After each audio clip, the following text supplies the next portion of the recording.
Hello बच्चों, चलिए प्रश्न को पढ़ते हैं। अनुवांशिकतः रूपांतरित फसलों से संबंधित निम्न में से कौन सा कथन सही नहीं है?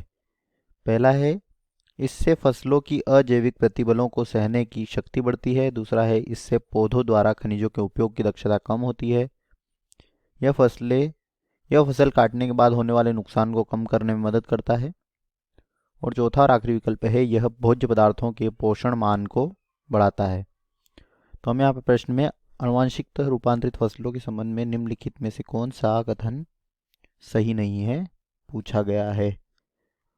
तो चलिए बात करते हैं इस प्रश्न की मुख्य अवधारणा।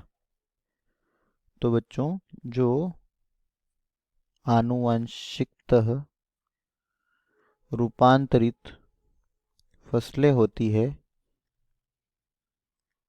आनुवंशिकतः रूपांतरित फसलें ऐसी फसलें होती है जिनके जीनोम में क्या किया गया हो, जिनके, लिख लेते हैं यहाँ पर ठीक से,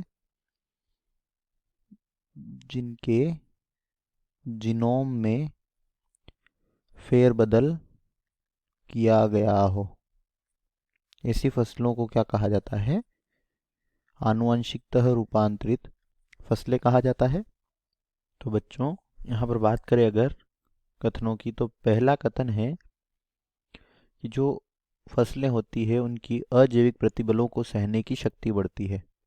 तो अजैविक प्रतिबल, अजैविक प्रतिबल जैसे कि ठंड और सूखा। और बच्चों, यह बिल्कुल सत्य है। यहाँ पर आनुवंशिक तो रूपांतरित फसलों जो होती है उनमें अधिक अजैविक प्रतिबल सहन करने की क्षमता होती है। तो यह कथन तो क्या है, सत्य है।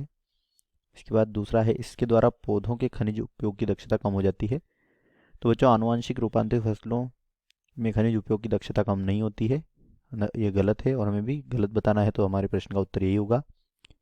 इसके बाद फसल काटने के बाद होने वाले नुकसान को यह कम करने में मदद करता है। तो बच्चों, आनुवांशिक रूपांतरित फसलें जो होती है, यह फसल कटने के बाद जो नुकसान होता है उसको कम करने में सहायक नहीं होती है।